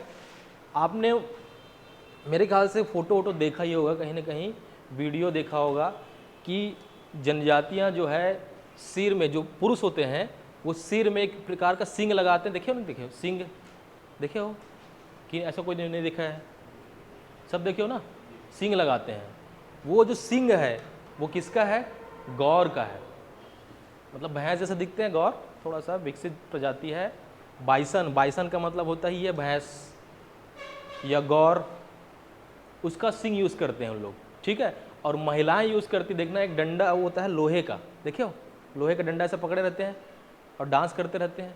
सबके सब देख नहीं देखे हो कि बस इधर रणवीर आर्या वाला वीडियो देख रहे हो, बस जनजाति वाला देख रहे हो ना वीडियो थोड़ा बहुत देखे हो, कहीं ना कहीं प्रोग्राम होता है। तो महिलाएं जो होती है एक विशेष प्रकार का लोहे का छड़ी रखी रहती है जिसके ऊपर घुंघरू लगा रहता है, देखे हो? जिसको बोलते हैं दंडामी। जब दंडामी नृत्य होगा तो महिलाएं डांस करेंगी, और जब पुरुष और महिलाएं मिलकर जो डांस करते हैं उसको बोलते हैं गौर नृत्य, समझा ना? जिसको कौन करते हैं? माड़िया लोग करते हैं। आप पूछ जाएगा गौर नृत्य कौन करते हैं, तो समझ में आ गया ना। गौर नृत्य कौन करेगा? माड़िया करेगा। क्यों? क्योंकि गौर सिंग लगाते हैं, तो सिंग के कारण ही तो नाम इनका माइसन हार्न हो गया। सिंग लगा के ही डांस करते हैं, इसलिए इसका नाम क्या है? बाइसन हार्न माड़िया है। तो आपको कल पूछे जाएगा कि गौर नृत्य कौन करते हैं, तो इतना रट्टा मारने की जरूरत नहीं है, आपको समझ में आ जाएगा। सिंग तो वही लगाते थे भाई, माड़िया लोग, हाँ अबूझ माड़िया ही होगा। और अगर माड़िया के अंदर स्पेसिफिक पूछ लो कौन सा माड़िया, तो आप बता दो दंडामी माड़िया होगा या बाइसन हार्न माड़िया। बात समझ आ गया ना, है ना। वो जो लोहे का जो स्टिक यूज़ करते हैं उसको बोलते हैं तीरू डूडी बोलते हैं। आगे पढ़ेंगे हम लोग, अभी सुन लो बस, तीरू डूडी बोलते हैं उसको, ठीक है। जिसको पकड़ कर महिलाएं नृत्य करती है ना। तो आपको पूछा जाएगा कि भाई तिरु डूडी पकड़ कर कौन सी जनजाति नृत्य कर रही है, तो आप बोलेंगे माड़िया। और माड़िया में कौन सा, तो दंडामी माड़िया। इसको रट्टा मारने की जरूरत ना नहीं है, नाम से समझ में आ जाएगा सब चीज़ें, धीरे धीरे आपको वो सब चीज़ें याद हो जाएगी वो। ठीक है, तो याद हो गया। बाइसन हार माड़िया या दंडामी माड़िया कौन रहते हैं, दंते ये इंद्रावती नदी के दक्षिण में निवास करते हैं, दक्षिण में निवास करते हैं। लिखना है सब चीज़, लिख रहे हो नहीं लिख रहे हो? जिसका नोट्स अच्छा होता है वही आगे जाता है, क्योंकि कुछ दिन बाद आपको जो बताया गया है, सुनाया गया है, वो सब भूल जाओगे। फिर लास्ट में कौन आएगा काम, नोट्स। और नोट्स ऐसा बनाना है जो आपको समझ में आए। हो सकता है कि आप थोड़ा बहुत लिख दिए, चलो ठीक है तिरुडी डांस करते हैं, लेकिन बाद में समझ में नहीं आएगा क्योंकि आपका भाषा ही नहीं था वैसा। तो आप पूरा लिखोगे भाई कि महिलाएं ऐसा तिरुडी पकड़ती इसलिए इसको कहते हैं, वो ज़्यादा समझ में आएगा एक हफ्ते बाद, ना कि शॉर्टकट में लिखा हुआ समझ में आएगा। फिर देखना जिसका नोट्स अच्छा बना रहता है फिर वही आके सिलेक्शन ले लेता है, ध्यान रखना इस चीज़ को। तो नोट्स बनाने में आलसी बना बिल्कुल भी नहीं करना है। हो सकता है कि अभी नहीं नोट कर पाए, लेकिन घर जाके उसको फिर से नोट कर लें ताकि आपको समझ में आए कि 1 महीने बाद 1 साल बाद पढ़ो तो आपको समझ में आए। ठीक है, ठीक है, ध्यान रखेंगे। तो माड़िया का 2 भाग में विभाजन हो गया, अबूझ माड़िया और दंडामी माड़िया, 2 जनजाति आपको याद हो गया। ठीक है, कहाँ पे भौगोलिक संकेंद्रण ये भी समझ में आ गया, नाम भी समझ में आ गया, और नाम से जुड़े हुए अन्य तथ्य भी यहाँ पे देखने को मिलेगा आगे। ठीक है, इसके बाद थोड़ा सा ऊपर जा रहे हैं हम लोग, ये आपका है नारायणपुर और ये आपका है कांकेर, और उसके ऊपर है, उसके ऊपर मोहलामानपुर, उसके ऊपर राजनांदगांव। ठीक है ना। अब ये बताइए कि एमपी और महाराष्ट्र जो है कहाँ पे विभाजित होते हैं, राजनांदगांव के पास। ठीक है, यहाँ पे बता दे रहा हूँ। ठीक है, कि मान लो बात यहाँ पे विभाजित हो रहे हैं। ठीक है, एमपी और महाराष्ट्र। ठीक है, तो एमपी में जो है, एमपी में है गोंड से ही अलग हुए एक जनजातियाँ आती है जिसका नाम है हलबा। क्या नाम है जिसका, हलबा। तो हलबा पहले छत्तीसगढ़ में नहीं थे, ये कहीं ना कहीं भौगोलिक संकेंद्रण इनका रहा था एमपी का एरिया। ठीक है, और एमपी से धीरे धीरे जो है विस्थापित होकर ये नीचे गए, एमपी से विस्थापित होकर कहाँ गए, नीचे गए। तो यहाँ से स्टार्ट करेंगे आप,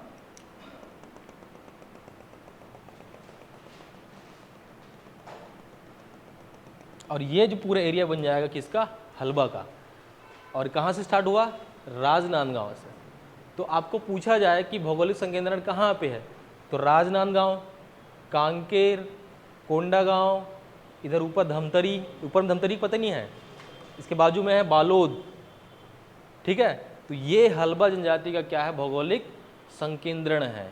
स्पेशली आपको सबसे ज़्यादा एरिया कवर करके दे रहा है कांकेर और बालोद, सबसे ज़्यादा है कांकेर और बालोद परसेंटेज में भी, हलबा जनजाति। बात समझ में आ गया कि नहीं आया। ठीक है, देखना इधर, अब ये भी लिख लियो इधर, ये हो गया नोट।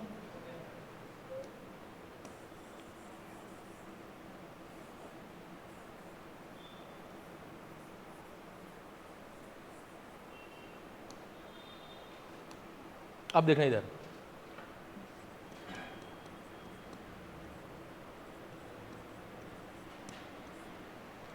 मैंने कहा कि भाई सारी जनजातियां आपको जो दिख रही वो कहीं ना कहीं गोंड से ही क्या है, उपजी हुई है, उन्हीं की उपजातियां हैं।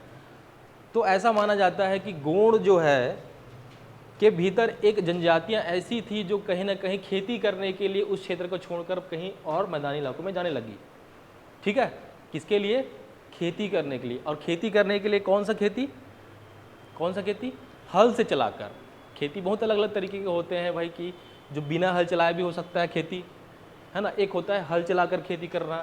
ठीक है, तो ये जनजातियां जो है, हलबा जो है हल चलाकर खेती करती थी, इसलिए इसका नाम पड़ गया है हल। हल चलाने वाली जनजाति कौन है भाई, हलबा। और स्पेशली छत्तीसगढ़ में जो है, आप इस एरिया को देखेंगे, बालोद, धमतरी और ये जो इलाका है, यहाँ पे जनजातियाँ जो है हलबा। और इस क्षेत्र में सबसे बड़ा ज़्यादा खेती किसका होता है भाई, कौन सी फसल लगाते हैं, धान लगाते हैं। हलबा जो आप जनजाति देखेगा आपको यहाँ मिलेगा बालोद और यहाँ मिलेगा धमतरी। आगे पढ़ेंगे परसेंटेज में सबसे ज़्यादा जो आदिवासी जो हैं हलबा वो बालोद में है। उसको अभी नहीं लिखना है, लेकिन बता रहा हूँ मैं कारण क्या है इसके पीछे। यहाँ पे जो होता है धान, यहाँ पे क्या होता है धान, तो धान लगाते हैं हलबा हल चलाकर, और धान से क्या बनता है पोहा, बनता ही नहीं बनता है। पोहा खाते हो नहीं खाते हो, खाते हो नहीं खाते हो? हाँ, पोहा किससे बनता है? धान से बनता है। चावल से कि कुछ और से बनता है? सबको पता था ये। सूजी किससे बनता है? चावल से बनता है ना। बारीक जो टूटे होते कण होते हैं ना, वही तो धान, वही तो चावल है वो। ठीक है, तो हल चलाकर ये लोग खेती किए। किसका खेती किए? धान का। और धान से क्या बना? चावल बना। और चावल से क्या बनता है? पोहा बनता है। और पोहा कैसे बनेगा? जब उसको कूटेंगे आप, तो पहले तो मशीन रहा नहीं होगा ना। तो गांव में एक चीज़ आपको देखा होगा, किसको बोलते हैं? मूसल और बहाना। जानते नहीं जानते? बहाना मूसल, ऐसा गड्ढा रहता है जिसमें से कूटते हैं, देखे नहीं देखे हो?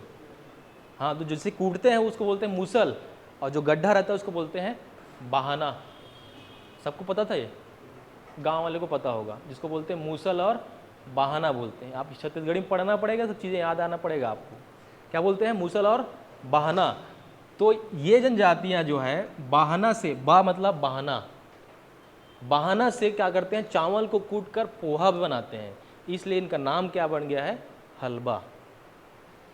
हल से हल चला के खेती किए, और बहाना से क्या बनाए? पोहा बनाए। इसलिए इसका नाम क्या है? हलबा। आपको पूछा जाएगा, एग्जाम पूछा गया है पोहा बनाने वाली जनजाति कौन सी है, तो कौन होगा? हलबा। हल चलाने वाली जनजाति कौन सी है, तो क्या बोलोगे? हलबा। तो रट्टा मारने की जरूरत नहीं है, नाम में छुपा हुआ था। ठीक है, हलबा जनजाति। ठीक है, हलबा जनजाति। इसका मतलब ये है कि हलबा लोग खेती करना पहले से जान रहे थे, बहुत पहले से ही खेती करना बहुत पहले से जान रहे थे। इसका मतलब पैसा भी अच्छा होगा इनके पास, क्योंकि आपको पता होगा सबसे ज़्यादा धान जो होता है जांजगीर चांपा, बालोद, धमतरी जिलों में होता है। डबल फसल लेते हैं इन लोग, पेपर में पढ़े होंगे, थोड़ा बहुत तो पता ही होगा ना, पता ही नहीं पता है। इसका मतलब ये लोग खेती भी करते हैं, इसका मतलब धान भी उगाते हैं, पैसा भी अच्छा होगा। इसका मतलब ये हुआ सबसे पैसा वाला जनजाति कौन होगा? हलबा। तो आपसे पूछा जाएगा कि सबसे ज़्यादा आर्थिक रूप से संपन्न जनजाति छत्तीसगढ़ में कौन है, तो कौन बोलोगे? हलबा। और इसके कारण और बहुत सारे हैं। कारण ये है कि देखो यहाँ पर जो है मैप पूरा पता है कि नहीं पता आपको? पूरा पता है ना मैप? ये है कांकेर, ये है बालोद, ये कांकेर है, और ये क्या है? बालोद। और इस क्षेत्र में है बीएसपी का प्लांट। कौन सा प्लांट? बीएसपी। भिलाई में कौन सा प्लांट है भाई? Bhilai steel plant. और उसका माइंस जो आता है, रॉ मटेरियल जो आता है, हेमेटाइट जो आता है, वो कहाँ से आता है? बालोद के दल्ली राजरा माइंस से आता है। कहाँ से आता है? बालोद के दल्ली राजरा माइंस से आता है। अभी कहाँ से आ रहा है? फिर से रावघाट से आ रहा है। तो इन्हीं क्षेत्र में तो कौन सी जनजाति है भाई? हलबा है। तो इनको जॉब कहाँ मिल गया? माइंस में। रेलवे का विकास हुआ, रॉ मटेरियल कहाँ से लाओगे? ट्रेन से ही तो लाओगे। अब रेलवे जब विकास हुआ, तो ट्रेन का लाइन बिछाया गया। किनके ज़मीन से गया? वो हलबा लोग के ज़मीन से गया। अब हलबा लोग के ज़मीन से गया है, तो जॉब किसको देना पड़ेगा? हलबा लोग को। उनको बनाया गया ना कि हमारे ज़मीन से जा रहे हैं, इसका मतलब तुम जॉब देना पड़ेगा। तो जॉब में कौन लगे? हलबा लोग। माइंस में कौन काम किया? हलबा लोग। खेती कौन कर रहे हैं? हलबा लोग। इसलिए मतलब सबसे ज़्यादा पैसा किसके पास होगा? हलबा लोग। समझ रहे ना? तो ये इसीलिए बोला जाता है कि हलबा जनजाति जो है आर्थिक रूप से संपन्न जनजाति है। समझ रहे? प्रश्न पूछा गया है कई बार, ठीक है, कि आर्थिक रूप से संपन्न जनजाति कौन सी है। अब इसका मतलब ये हुआ कि जिसके पास पैसा है वही तो जीवन के अन्य सारे क्या करेगा? सुविधाओं को भोगेगा। भोगेगा कि नहीं भोगेगा? आपके पास पैसा होगा, अगर आपके पास पैसा नहीं होता तो आप कहाँ पढ़ोगे? सरकारी में पढ़ोगे। पैसा होगा तो बोलोगे डीपीएस में पढ़ूंगा भाई मैं, या पढ़ाऊंगा बोलोगे ना। ऑब्वियस सी बात है, आपके बच्चे को अच्छा सुविधा देना चाहोगे। ऐसा तो नहीं कि कहीं भी भेज दूंगा मैं। ऐसा होता है क्या कि आपके पिताजी पिज़्ज़ा खा रहे हैं तो बोलेगा चाहे भाई तू सोसाइटी चावल खा? उल्टा हो जाएगा। भले अच्छी सुविधा देना चाहेंगे ना आपको, ऑब्वियस सी बात है। इसका मतलब ये हुआ कि जब व्यक्ति के पास पैसा आता है तो एजुकेशन में, हेल्थ में, सब जगह खर्चा करता है। करेगा खर्चा।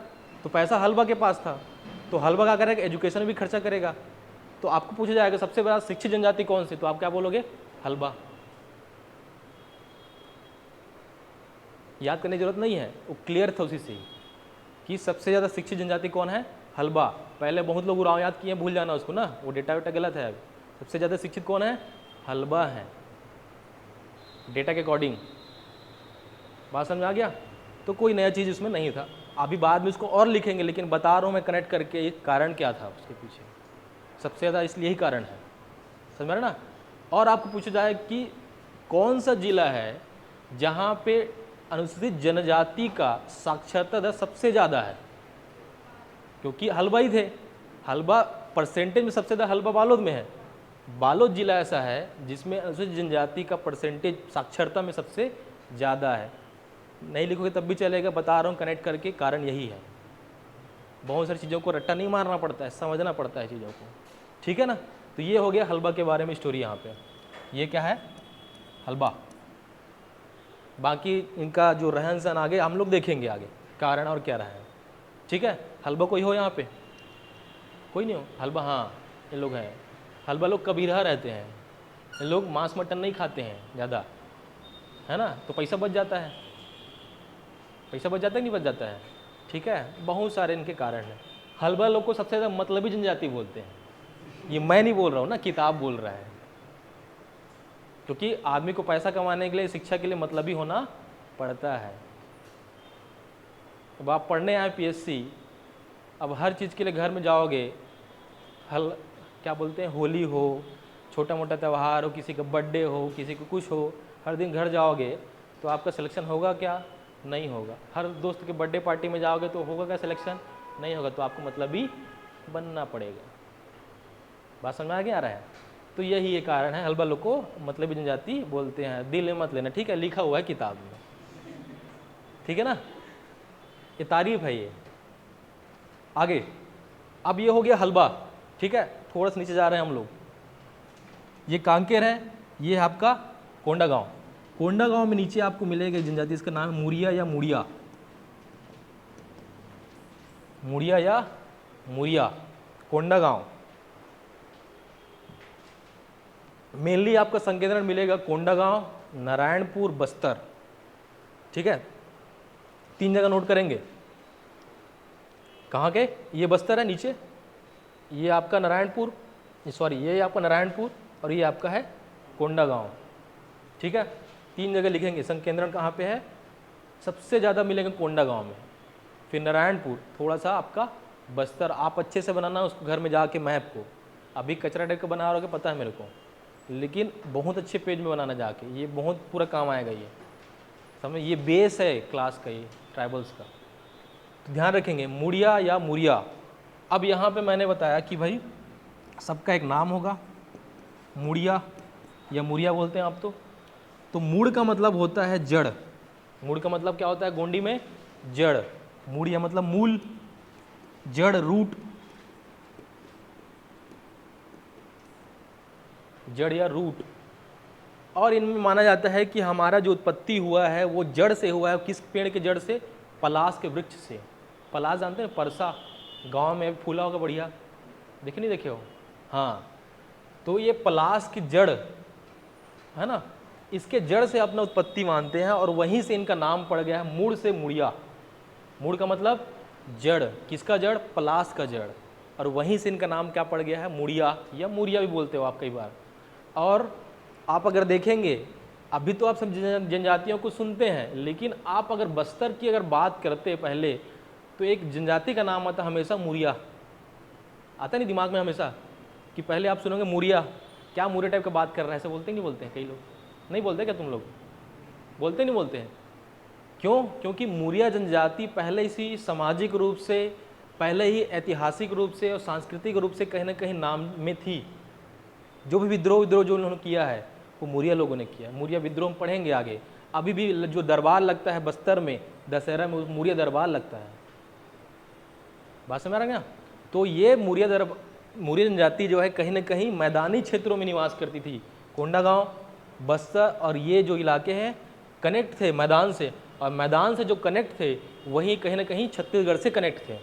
पहाड़ी लोग इतने आसानी से कनेक्ट में नहीं रहते, वहाँ नेटवर्क जाना, वहाँ आपका बस चलाना, वहाँ पे अन्य सुविधाएं देना इतना आसान नहीं होता है। इसलिए आप जो है मूरिया लोग को ज़्यादा सुने होंगे, क्योंकि ये मैदानों में थे। बात समझ आ गया? अबूझ माड़िया, बाइसन हारना माड़िया, दोरला, वो तो बहुत आप सुने ही नहीं होंगे पहले, लेकिन एक जनजाति जरूर सुने होंगे, मूरिया। मूरिया लोग रहते हैं वहाँ पे ऐसे करके, है ना। यही कारण है कि कारण ये था कि मैदानों में थे, और मैदानों में रहने के कारण वो कहीं ना कहीं छत्तीसगढ़ से कनेक्ट भी थे। अब तो जगह जगह पहुँच गया सब चीज़ें, सुविधाएँ, ठीक है। और नहीं तो ड्रोन बना दिया आजकल, अलग अलग तरीके से जा रहे हैं, ठीक है। तो ये आपका है मूरिया या मुड़िया है, ठीक है। ध्यान रखेंगे इस चीज़ को। आगे इधर जाएंगे, जी इधर, ये आपका कोंडागांव, नीचे है आपका बस्तर। यहाँ पे जनजाति लिखेंगे, एक नाम है भतरा, एक है आपका परजा, ठीक है। और उसी के नीचे लिखेंगे आप, परजा के नीचे धुरवा। 3 जनजाति मैंने लिखा है, लिखेंगे पहले, बताऊंगा आगे क्या है। भतरा, भतरा, अच्छे से लिखेंगे, समझ में नहीं आएगा पूछ लेंगे, गलत नहीं लिखना है। भतरा, बतरा, परजा और धुरवा। स्पेशली कोंडागांव और कहाँ लिखेंगे, बस्तर में, नीचे कोंडागांव और बस्तर। समझ आ गया?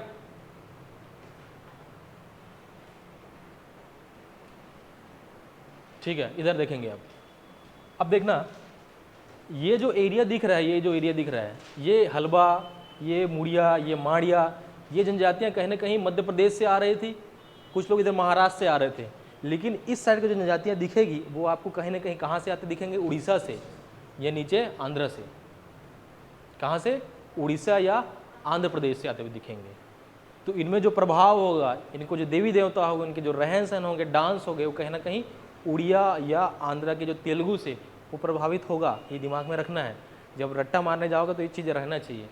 जब ऑप्शन दिमाग में आता है ना, 4 ऑप्शन, तो ये सब दिमाग क्या करते हैं, एलिमिनेट करते हैं उस चीज़ को। नहीं तो रट्टा मारने जाओगे फिर ठीक है, याद है तो ठीक, नहीं तो फिर गए। बात समझ में आ रहा है? आप पेपर में जब बैठते हो तो हो सकता है 40 क्वेश्चन ही आपसे रट्टा मार के बने, लेकिन 20 क्वेश्चन अगर आपको जाना है तो ऑप्शन एलिमिनेशन टेक्निक से जाना पड़ता है कि अब ऑप्शन कैसे हटाएं, क्योंकि पढ़ के सब नहीं जाते हैं, और ऐसा ज़रूरी नहीं कि सारे किताब से ही आएंगे। तब आपके दिमाग में समझा हुआ चीज़ जो है वो काम आएगा, और उस समय ऑप्शन एलिमिनेशन टेक्निक से आप 40 की जगह 70 क्वेश्चन मार के आते हैं। बात समझ आ रही है? तो ये सब चीज़ आज जानना पड़ेगा। आगे मैंने कहा भतरा और परजा जो है, ये जनजातियाँ आपको मिल रही है यहाँ पे, ठीक है। तो ये जनजातियाँ पहले नहीं थी यहाँ पे।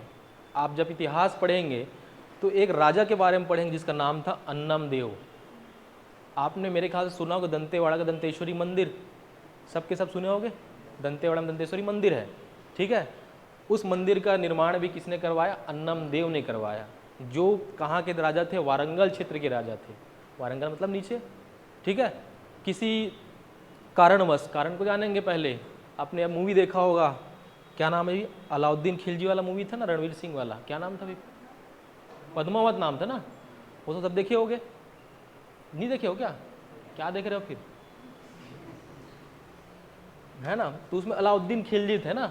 अलाउद्दीन खिलजी के समय जो है एक नाम थे मीर कासिम, सुने होगे। मीर कासिम को एक्टिंग किया एक आदमी उसमें, सुने हो? नहीं, मीर कासिम, मलिक काफूर था ना, मलिक काफूर, सॉरी, मलिक काफूर था। मलिक काफूर को दक्षिण विजय के लिए भेजा गया था, और जब दक्षिण विजय के लिए भेजा गया था तो उनका जो युद्ध हुआ था इनके साथ ही हुआ था। इनको इतिहास में पढ़ेंगे आप कि अन्नम देव लोग के साथ हुआ, और अन्नम देव लोग भाग कर कहाँ गए? छोड़कर ऊपर की ओर आ गए, और वो आ गए छत्तीसगढ़ में। पढ़ेंगे उसको आगे। बस बता रहा हूँ मैं कि अन्नम देव है कौन, समझ रहा ना, कि वो वारंगल को छोड़कर कहाँ गया? छत्तीसगढ़ में एंटर किया। ऐसा भोपालपट्टनम से होकर ऐसे आया हुआ, भोपालपट्टनम से एंटर किया दंतेवाड़ा में। तो पूरा एरिया में जो है कहीं ना कहीं आप पढ़ेंगे आगे कि एक वंश काम किया जिसका नाम था काकतीय वंश। तो जब ये अन्नम देव आए तो अपने साथ कुछ लोगों को लेके आए, समझ रहे ना। जब अन्नम देव आया तो कुछ लोगों को लेके आए। उन लोगों में था एक भतरा और दूसरा था परजा। आपसे पूछा जाएगा कौन सी जनजातियां जो है अन्नम देव के साथ आई, तो परजा और भतरा। एक वाद्य यंत्र लेकर आया जिसका नाम था डुगडुगी बाजा, पढ़ेंगे आगे हम लोग। बात समझ आ रहा है ना। डुगडुगी बाजा जो आप पढ़ेंगे आगे, वो भी हमारा छत्तीसगढ़ का नहीं था। देखना आप, सर ऐसा रहता है डमरू के आकार का, लेकिन वो बड़ा होता है, जिसको डुगडुगी बाजा बोलते हैं। वो वारंगल क्षेत्र से अन्नमदेव लेकर आए थे। ठीक है, हम लोग पढ़ेंगे उसको। तो दो जनजातियां भतरा और परजा जो है वो कहाँ से आए? अन्नमदेव लेकर आए। ये बात को ध्यान रखना है। ठीक है, अब ध्यान देखना, भतरा जो शब्द बना है वो बना है भतरी से, भतरी से। और भतरी का मतलब होता है पहरेदार। क्या होता है उसका ना मतलब? उड़िया में उसका मतलब होता है पहरेदार। पहरेदार याद रखना है, पहरेदार। ये बोल सकते हैं पहरेदार ही मतलब हो सकता है सेवक हो, लेकिन स्पेसिफिक जब इनका काम था, जब काकतीय वंश था, तो महल के सामने जो पहरेदार होते थे वो कौन थे? भतरा जनजाति। तो आपसे पूछा जाएगा भतरा जनजातियों का काम क्या था? पहरा देने का, सेवक का काम था। बात समझ आ गया ना? किसके सेवक थे? अन्नमदेव के सेवक थे। बात समझ आ गया? और इनकी बोली का नाम है भतरी। और चूंकि ये कहीं ना कहीं उड़ीसा और ये वारंगल से होते हुए आए थे, इसलिए कहीं ना कहीं इनका इम्पैक्ट दिखेगा आपको कल्चर में, उड़िया इम्पैक्ट दिखेगा। और ये जो दिख रहा है, ये जो दिख रहा है हलबा और भतरा, ये हलबा, इधर हलबा है और यहीं पे भतरा है, तो ये इनका जो कल्चर होगा वो मिक्स हो चुका है थोड़ा सा। तो आप जगह जगह देखेंगे कि कुछ नृत्य, कुछ गीत है ना, कुछ त्यौहार जो हैं हलबा और भतरा के सेम हैं। आप पढ़ेंगे कि चालकी वंश का जो राजा है अन्नमदेव, उनकी स्तुति में एक गान किया जाता है जो हलबी और भतरा गीतों में संलग्न है। एक शब्द पढ़ेंगे, कारण क्या रहा है? हलबा और भतरा का जो संक्रमण क्षेत्र रहा है वो कहीं ना कहीं मिक्स हो चुका है। हम देखेंगे आगे बहुत सारी चीज़ें कि जब ये चीज़ें आएगी कि हलबा लोग भी वही मनाते हैं, भतरा लोग भी वही मनाते हैं। कारण क्या है? कारण यही है कि हलबा और भतरा जो साथ साथ कहीं ना कहीं रहना चालू कर गए, जिसके कारण ये इम्पैक्ट दिख रहा है आपको। समझ रहा है ना? इसके पीछे कारण वही है। तो समझ में आ गया भतरा। भतरा कहाँ से? भतरी। भतरी मतलब पहरेदार या सेवक। बात समझ आ गया? नीचे है परजा। परजा है पो प्लस रजा। रजा है ना, रजा। ठीक है, पो मतलब होता है प्रमुख और रजा मतलब होता है राजा। तो राजा के जो प्रमुख थे वो कौन कहलाए? परजा। इसका मतलब ये थोड़ा उच्च कुल के होंगे। बात समझ आ गया ना? ये खेती बाड़ी भी करते थे, ये पशुपालन भी करते थे, और ये राजा के कहीं ना कहीं प्रमुख थे। समझा? इसलिए इसका नाम क्या पड़ गया है? परजा। बात समझ आ गया? अब परजा लोग में धीरे धीरे जाकर जो है एक उनके अंदर ही विभाजन चालू हो गया, और उस विभाजन का आधार था गरीबी। पैसा होता नहीं होता समाज में, जिसके पास पैसा रहता है वो कहीं ना कहीं अलग हो जाता है थोड़ा थोड़ा, और जो गरीब रहते हैं वो थोड़ा सा नीचे हो जाते हैं। फिर जिसके पास पैसा उसी का ही मान सम्मान होता है, भाई इसके पास भूल पैसा है भाई, ऐसे करके उन्हीं का बात चलता है। चलता नहीं चलता है? तो उनसे अलग हो गए कौन? धुरवा। और ये जनजाति का नामकरण नहीं हुआ था कि भाई ये धुरवा लोग हैं। जनजाति का नामकरण बाद में हुआ। जब आप काकतीय वंश पढ़ोगे उसमें एक रानी आती जिसका नाम था प्रफुल्ल कुमारी देवी। जो आप बस्तर दिख रहा है ना, बस्तर में जो महल है, उनकी रानी थी जिसका नाम है प्रफुल्ल कुमारी देवी। पढ़ेंगे आगे, बस सुन लो अभी कि प्रफुल्ल कुमारी देवी की रानी थी, जो इनकी स्थिति को देखकर, जो इनका विभाजन है उनको देखकर इस पूरे समुदाय को एक नाम दे दिया जिसका नाम क्या पड़ गया? धुरवा। और ये धुरवा जनजाति के लोग अपने नाम में ही धूर का कहीं ना कहीं यूज़ करने लग गए। आपने सुना हो गुंडा धूर, सुने नहीं सुने? गुंडा धूर है ना, सुने नहीं सुने हो? गुंडा धूर एक थे करके, पढ़ोगे आगे। विद्रोह सुनोगे आप, भूमकाल विद्रोह, जिसमें गुंडा धूर नाम के नेतृत्व करता थे। तो आप देखेंगे कि अपने नाम में ही धूर लगाने चालू कर दिए लोग। ठीक है, तो आप पूछा जाए गुंडा धूर कौन से जनजाति के थे? तो ऐसा आप दिमाग मत लगाते रहना भाई, ये लोग धुरवा ही थे। पूछा गया है कई बार। अब ऐसे क्वेश्चन को आप गलती कर दोगे, इसका मतलब सबसे बड़ा क्राइम कर रहे हो आप, पीछे हो गए आप सीधे। समझ रहे ना? 2 नंबर में यहाँ आदमी ख़त्म हो जाता है, 2 नंबर में आदमी यहाँ ख़त्म हो जाता है, 0.5 में ख़त्म हो जाता है। जैसे कि मैं, समझ रहा ना, मेरा 0.5 वेटिंग था जेलर में, समझ रहा ना? तो ऐसे आपको जानना पड़ेगा, तो ऐसा गलती आपको नहीं करना है। तो धुरवा, धुरवा किससे जन्म हुआ इनका? परजा से, ठीक है। और इनका नामकरण किसने किया? प्रफुल्ल कुमारी देवी ने किया। एग्जाम्पल लिख लेना वहाँ पे, गुंडाधूर, ठीक है, ध्यान रखेंगे। आगे जब पढ़ेंगे तो सरनेम से देखेंगे कैसे सरनेम इन लोग यूज करते हैं आगे। धुरवा, समय बहुत हो गया यार, है ना, 11 बज गया, पता ही नहीं चला। आगे यहाँ पे देखेंगे, ये आपका सुकमा और ये आपका है बीजापुर, ये आपका सुकमा और ये आपका है बीजापुर। जगह मेरा नीचे थोड़ा नहीं बन पा रहा है, आप लिखेंगे यहाँ पे दोरला। क्या लिखेंगे? दोरला जनजाति, दोरला लिख रहा हूँ मैं नीचे, आप बना लेना बीच में। ये जो आपका दिख रहा है ये नीचे, यहाँ पे आपको सुकमा और ये बीजापुर ऐसा बनाएंगे, यहाँ पे दोरला जनजाति। दोरला जनजाति का संकेंद्रण कहाँ पे है? तो आप याद रखेंगे बीजापुर और सुकमा, स्पेशली सुकमा ज़्यादा, ठीक है। कई बार पूछा गया है प्रश्न, दोरला जनजाति का संकेंद्रण कहाँ पे है? ध्यान रखेंगे सुकमा और बीजापुर, सुकमा और बीजापुर।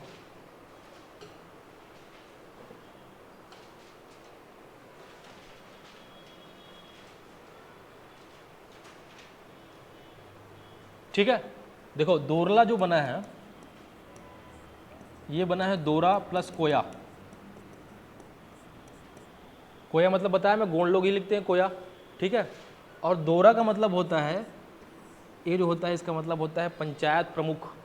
लोग क्या बोलते हैं उसको? वो पहले दोरा बोलते थे। इसका मतलब ये है कि ये कहीं ना कहीं समाज के कहीं ना कहीं क्या थे? ये प्रमुख थे। समाज के कहीं ना कहीं क्या थे? प्रमुख थे। इसलिए इनका नाम पड़ गया है दोरला। क्या नाम पड़ गया है भाई? दोरला पड़ गया नाम। यहाँ तक क्लियर हो गया? ठीक है। तो अबूझ माड़िया ऊपर, हलबा नीचे, मुड़िया उसके नीचे अदंडामी माड़िया, फिर दोरला, फिर बाजू में दिख रहा है आपका भतरा, भतरा के नीचे परजा, परजा के नीचे धुरवा। इतना आपको जनजाति याद करना है। अभी तो कोई क्लास नहीं कि 11:30 को? 11:30 को है ना? ठीक है। आगे अब यहाँ देखेंगे, ये आपका है राजनांदगांव, ठीक है। इसके ऊपर कौन सा जिला है? हाँ, खैरागढ़। उसके ऊपर कवर्धा। आप अगर देखेंगे आगे तो यहाँ पे एक पहाड़ है जिसका नाम कौन सा है भाई? मैकल पहाड़। क्या नाम है इसका? मैकल पहाड़। आप नहीं पढ़ोगे तो पढ़ोगे आगे जब छत्तीसगढ़ ज्योग्राफी पढ़ोगे। मैकल पहाड़ जो है राजनांदगांव से लेकर ऐसा जीपीएम तक फैला हुआ है। जो बिलासपुर वाले लोग घूमे होंगे, ठीक है ना? नहीं घूमे होंगे, देख लेना। मैकल पहाड़ है। इस मैकल पहाड़ में, पूरे पहाड़ में एक जनजाति रहती है जिसका नाम है बैगा। तो बैगा जनजाति का संकेंद्रण कहाँ पे है? तो लिखेंगे आप कहाँ पे? मैकल पहाड़। जिला आपको पता चल गया मैकल पहाड़ का। राजनांदगांव, खैरागढ़, मुंगेली और जीपीएम, यहाँ तक पूरा क्या है आपका? मैकल की श्रेणी फैला हुआ है। इसका मतलब बैगा वहीं पे होगा, ठीक है। और ये जो बैगा है, ठीक है, बैगा जो अब कहाँ से आए होंगे? ऑब्वियस सी बात है, इधर से आए होंगे, एमपी साइड से ही आए होंगे। कहाँ से आए होंगे? एमपी साइड से ही आएंगे। और यहाँ पर जो है आपने सुना होगा एक रानी थी जिसका नाम था रानी दुर्गावती। सुने हो क्या? नहीं सुने हो? रानी दुर्गावती कहाँ सुने हो? हाँ हाँ, कहीं ना कहीं स्टोरी सुने हो रानी दुर्गावती के बारे में। क्या स्टोरी सुने हो? जो गोंड रानी थी, है ना, गोंड रानी थी वो, समझ में आ रहा है ना? तो आप सुने होंगे, थोड़ा बहुत तो सुने होंगे ना ऐसा, रानी दुर्गावती। तो गोंड लोग, मैं बताया कि मध्य प्रदेश में थे। गोंड लोग बनाया कहाँ पे थे? मध्य प्रदेश में थे। और ये गोंड जो है यहाँ आके शासन करना चालू किए। जब हम आगे पढ़ेंगे इतिहास तो आप देखेंगे गोंड राजाओं का शासन था, और गोंड राजाओं का शासन यहीं पे था, छत्तीसगढ़ के मध्य में था। तो इसका मतलब यहाँ से ऐसे गोंड यहाँ पे आए, है ना। और एक कवर्धा में गोंड राजा, ये सब स्थान पे आपको मिलेगा गोंड। और गोंड जब आए तो उनके साथ कुछ काम करने वाले भी आए होंगे, आएंगे नहीं आएंगे? तो गोंड जब आए तो उनके अंदर काम करने वाले आए, आयुर्वेद के काम करने वाले आए, जो चिकित्सा का काम करने वाले आए। उनके साथ कुछ सैनिक रहे होंगे, सैनिकों के लिए बनाने वाले तीर धनुष लगता है नहीं लगता? ऐसा तो नहीं पहले गन वन था, नहीं था ना पहले? किससे बना चलता था भाई? तीर और धनुष बोलते हैं, तीर धनुष चला के जीते हैं युद्ध बहुत सारे। अब उनके तीर धनुष बनाए तो उनके अलग अलग और बहुत सारी जनजातियाँ बनी होंगी उससे, ठीक है ना? तो इसी प्रकार से देखेंगे तो जो गोंड यहाँ पे जब आए तो उनके साथ जो एक जनजाति यहाँ पे है जिसका नाम है बैगा, और बैगा का मतलब ही होता है चिकित्सक, समझा रहे ना? और गोंड लोगों ने हलवा को दिया हल, हलवा को दिया हल, और कुल्हाड़ी किसको दिया? बैगा को दिया गया। तो बैगा लोग ज़्यादा खेती नहीं करते हैं, ये पहाड़ों में रहते हैं, और कुल्हाड़ी से क्या करते हैं? जंगलों का क्या करते हैं, या फिर पेड़ों की कटाई करते हैं, या पेड़ों से संबंधित काम करते हैं, जड़ी बूटी संग्रहण करते हैं, इसलिए इनको क्या बोला गया? बैगा बोला गया। नाम पड़ गया क्या? बैगा। गांव में बैगा अलग होता है ना, बैगा का फुकवाने जा रहा हूँ अलग बैगा होता है, ठीक है ना? लेकिन इसका जो नामकरण हुआ है चिकित्सा के कारण, इसका नाम पड़ गया है क्या? बैगा। अभी देखेंगे जो आप बोलते हो बैगा सिरहा सब अलग होता है भाई, और पढ़ेंगे आगे, है ना? भले आपको नहीं पता है लेकिन वो अलग चीज़ें होती है।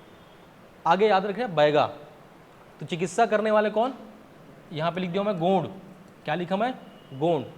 तो गोंड से यहाँ पे आ गया बैगा, ठीक है? बैगा से एक जनजाति निकल कर आएगी जिसका नाम पड़ गया बिंझवार। क्या पड़ गया? बिंझवार। अब बिंझवार जनजाति कहाँ कहाँ बनाएंगे? देखो यहाँ पे बनाएंगे रायपुर, ठीक है, हल्का सा बलदा बाजार, और ये महासमुंद होते हुए ऐसा यहाँ बनाएंगे बिंझवार, स्पेशली महासमुंद इलाकों में। बिंझवार क्या बन गया? बैगा से बिंझवार। तो आपको पूछा जाएगा कि भाई बिंझवार किसकी उपजाति है, तो आप क्या बोलोगे? बैगा। बैगा से ही इनका विकास हुआ है। बिंज मतलब दिख रहा है नाम, इधर देखो, बिंझवार।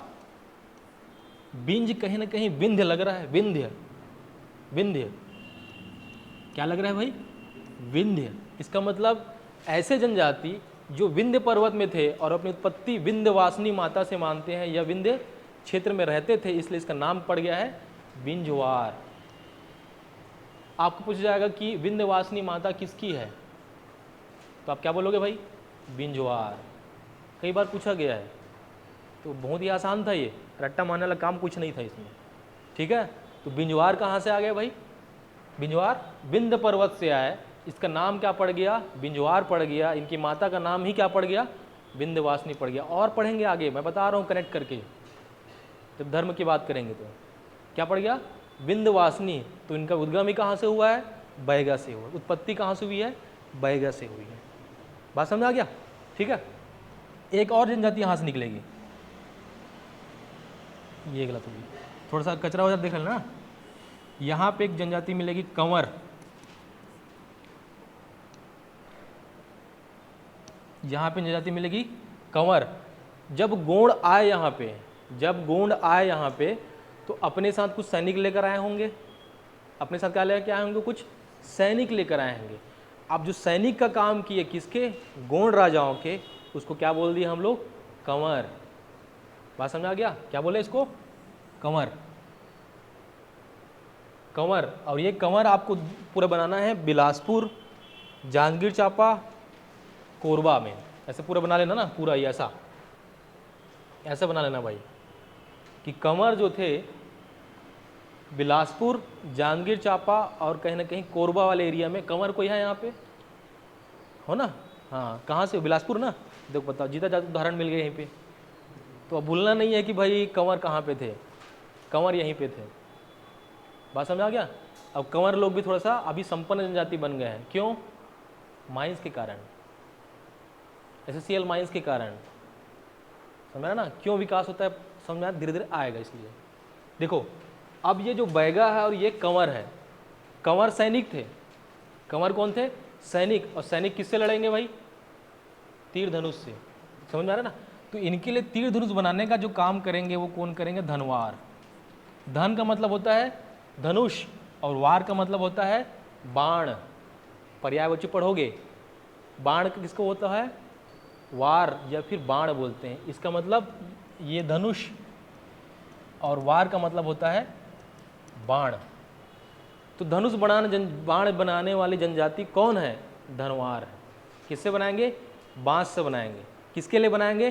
कंवर के लिए बनाएंगे। इसका मतलब कहीं ना कहीं इनका उत्पत्ति कहाँ से हुआ होगा? कंवर लोग से, बैगा से, गोंड से हुआ है।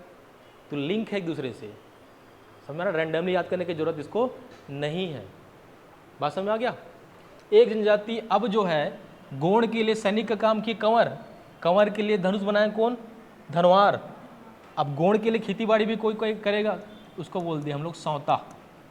कोरबा में सौता जो खेती करेंगे गोंड के लिए, सौता जनजाति। कोरबा, कोरबा बनाएंगे ना, कोरबा मैप में बनाना पूरा चीज़ को घर में जाके।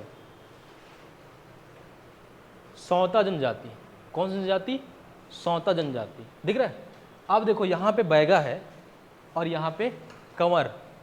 तो बैगा और कंवर जो है कहीं ना कहीं जाके कहीं ना कोई अंतरजातीय विवाह कर लिए होंगे, है ना? हो जाता है अंतरजातीय विवाह, ठीक है? तो इन दोनों जनजातियों के मेल से एक जनजाति का उद्भव होगा जिसको हम बोलेंगे भैना। एकदम लाइन से बना, इसलिए जैसा मैं लिख रहा हूँ वैसे ही लिखना है। बैगा और कंवर जनजातियों के मेल से क्या बन गया है? भैना जनजाति। तो बैगा की उपजाति में भैना भी आएगा, बिंजवार भी आएगा। बात समझ आ गया ना? ये लिखा हुआ याद रखना, पूछा गया था वापम में कि भैना जनजाति का जो है ना किन जनजातियों के मिश्रण से बना हुआ है? बैगा और कंवर। तो वैसा ही बनाना मैप, तभी दिमाग में याद रहेगा। मैप ही याद रहता है, आप जो लिखे होगा ना वो याद नहीं रहेगा, मैप दिमाग में छपता है। कल के डेट में जब एग्जाम बैठोगे तो मैप ही दिखेगा आप दिमाग में आपके। समझ रहा ना? तो एक बार जो नोट्स बना रहे हो वो जिंदगी भर पढ़ना है। अब कोई भी कॉपी, कोई भी किताब चेंज नहीं करना है। नहीं तो आपने देखा होगा जब एग्जाम बैठते हो तो पेज दिखता है वो पढ़ा हुआ, तो वही कॉन्सेप्ट यहाँ भी लगाना है। बात समझ आ गया? तो ये होगा बैगा, बैगा से कंवर, कंवर से धनवार, सौता और भैना। ठीक है, आज के लिए इतने ही रखते हैं, बाकी कल देखते हैं क्लास इन लोग का भी। ठीक।